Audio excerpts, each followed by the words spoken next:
ሰላም ሰላም ቤተሰቦች፣ ዛሬም በአዲስ ቪዲዮ መጥቻለሁ። ዛሬ የምንነጋገርበት ርዕስ የሚሆነው መኪና በባንክ እንዴት መግዛት እችላለሁ። በባንክ እንግዲህ ብዙ ሰዎች የቤት መኪና ወይም የቢዝነስ መኪና በባንክ አያይዘው ይገዛሉ። ግን እንዴት ነው ፕሮሰሱ? ምን ይመስላል? እውነት በባንክ እየተሰጠ ነው ወይ የመኪና ብድር የሚለውን በዚህ ቪዲዮ የምናይ ይሆናል። አብራችሁን ቆዩ። እንግዲህ ዛሬ ላይ ወይም አሁን መግዛት የምትፈልጉ የተወሰነ ካሽ እጃችሁ ላይ ኖሮ የመኪናውን ግማሽ ፐርሰንት ወር ከዛ በላይ እጃችሁ ላይ ይዛችሁ መግዛት የምትፈልጉ ትኖራላችሁ። እንደገናም የዛሬ 6 ወር ከአመት በኋላ መግዛት እፈልጋለሁ፣ አሁን ላይ ግን ካሽ የለኝም የምትሉ ይህ ቪዲዮ እንዳያመልጣችሁ ማየት አለባችሁ ማለት ነው። ስለዚህ ይህ ቪዲዮ አሁን ላይ መግዛት ላሰባችሁ፣ እንዲሁም በቀጣይ አመት ኦር 2 አመት እንዲሁም በ6 ወር ውስጥ የመግዛት እቅድ ላላችሁ፣ እንደገናም ስለ ባንክ ሙሉ ኢንፎርሜሽን በባንክ አያይዘን መግዛት እንችላለን ነው የሚለውን ሙሉ መረጃ የማካፍላችሁ ይሆናል። እስከ መጨረሻው ቪዲዮ እንድታዩት እንጋብዛችኋለሁ ማለት ነው።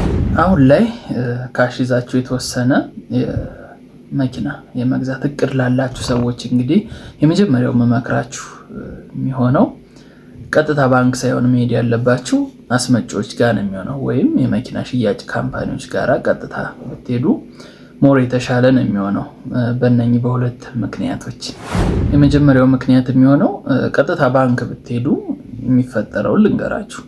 መጀመሪያ ባንክ ትሄዱና መኪና መግዛት ፈልጋለሁ፣ የተወሰነ ፐርሰንት አለኝ እጄ ላይ፣ የተወሰነውን ፐርሰንት ደግሞ ከባንኩ ጋር አድርጌ መግዛት ፈልጋለሁ ስትሉ የመጀመሪያው ስቴፕ የሚሆነው ከአስመጪዎች ጋር ነው ኮሚኒኬት የሚያደርጉት። ያ ባንክ እንግዲህ የፈለጋችሁት መኪና እዛ ባንክ ላይ ከሚሰራው ካምፓኒ ከሌለ ያ መኪና ፕሮሰሳችሁ ላቅ ሊያደርግ ይችላል ወይም ሊዘገይ ይችላል። ሁለተኛውና ዋነኛው ምክንያት ግን ብድር ፕሮሰሱን ሙሉ በሙሉ እነሱ የሚፈጽሙ ይሆናል። አሁን እንደውም ብዙ የመኪና አስመጪዎች ይህንን እድል እያመቻቹ ቀጥታ ትሄዱና እናንተ አስመጪው ጋር ኮሚኒኬት ታደርጋላችሁ፣ ውል ከባንኩ ጋር ትገባላችሁ። ኢሚዲየትሊ የነሱ ሰው ይጨርስላችኋል ማለት ነው ዋና ፕሮሰሱን። ስለዚህ ቀጥታ አስመጪው ጋር ብትሄዱ ጊዜያችሁንም ገንዘባችሁንም ብዙ ነገሩን ትቆጥባላችሁ ብዬ አስባለሁ። ምክንያቱም የአስመጪ የሚሰራው ባንክ የኔ ባንክ ከሚለው ጋር ነው።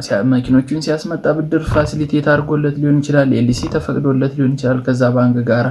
ስለዚህ ዲቴል የሆነ ሪሌሽንሽፕ ስለሚኖረው ከዛ ባንክ ጋራ እናንተም በምትገዙ ሰዓት ያስመጪ ዋና ፕሮሰሶቹን በሰዓቱ እንድትጨርሱ ለሱም ብድሩ ቶሎ እንዲለቀቅለት ስለሚፈልግ ያሉትን መንገዶች እንግዲህ ያሳያቸዋል፣ ኢሚዲየትሊም እንድትጨርሱ ያደርጋቸዋል። ስለዚህ አሁን እጃችሁ ላይ ካሽ ኖሮ የተወሰነ 50% ወር 60%ቱን የመኪናውን መግዣ ያን ፐርሰንት እጃችሁ ላይ ካለ መመክራችሁ እንግዲህ ኢሚዲየትሊ ወደ አስመጪው ወይም የመኪና ሽያጭ ካምፓኒ ብትሄዱና ዋና ፕሮሰስ የሚባሉትን በባንክ የሚካሄዱትን ፕሮሰሶች እነሱ ያሳያቸዋል፣ ጋይድ ያደርጓቸዋል። እንደነሱም ኢንቮልቭ አድርጎ የብድሩን ፕሮሰስ ይጨርሱላቸዋል ማለት ነው። ስለዚህ የተወሰነ ካሽ ይዛችሁ ኦር ግማሽ ፐርሰንቱን ይዛችሁ ወደ ባንክ ከመሄዳችሁ በፊት ቀጥታ ወደ አስመጪዎቹ ኦር ወደ መኪናውን ከምትገዙት ካምፓኒ ጋራ ብትዋዋሉና ብትጨርሱ እመክራለሁ። በዚህ ጊዜ ግን መጠንቀቅ ያለባችሁ ነገር ቢኖር ያንዳንዷን ዶክመንትና እንዲሁም ከባንኩ ጋር ያለውን ሪሌሽንሺፕ አብራችሁ ማስኬድ እንዳለባችሁ ነው።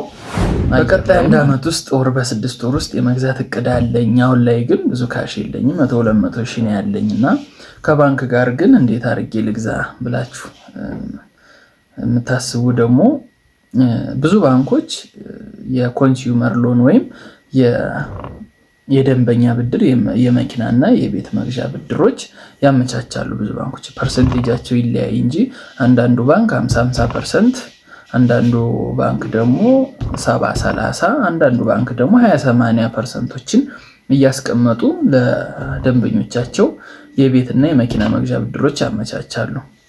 እንግዲህ እናንተ የምታደርጉት ምንድነው? የሚመቻችሁን ባንክ ትመርጣላችሁ። ብዙ ባንኮች የተለያየ የብድር መጠን፣ የጊዜ፣ የፐርሰንቴጁ ስለሚለይ እንግዲህ የሚሻላችሁን የምትፈልጉትን ትመርጡና እዛ ባንክ ላይ ከሄዳችሁ በኋላ እንግዲህ ለ6 ወር እንግዲህ ዲፖዚቱ የሚሆነው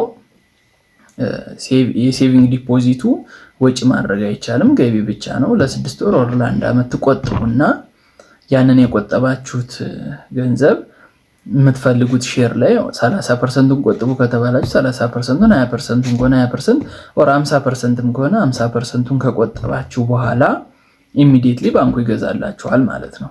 እዚህ ጋር እንግዲህ ዋናው ነጥብ የሚሆነው የባንኩን መምረጥና ፐርሰንቴጁ ምን ያክል ነው ከቨር ማድረግ የሚጠበቅብኝ ኤንድ ደግሞ ከ6 ወር በኋላ የምገዛው መኪና በስንት ፐርሰንት ሊጨምር ይችላል፣ ዋጋው ምን ያክል ይሆናል የሚለውን ፕሪዲክት ካደረጋችሁ በኋላ የሚጠበቅባችሁን ፐርሰንት መቆጠብ ብቻ ነው ማለት ነው። ያን ከቆጠባችሁ በኋላ ኢሚዲየትሊ ባንኩ ያመቻችላችኋል ማለት ነው ብድሩን። በመጨረሻም የሁላችሁም ጥያቄ የሚሆነው አሁን ባንኮች ብድር እየሰጡ ነው ወይ፣ የቤትና የመኪና መግዣ ብድሮች እየተሰጡ ነው ወይ፣ እየተለቀቁ ነው ወይ የሚለው ጥያቄ ነው።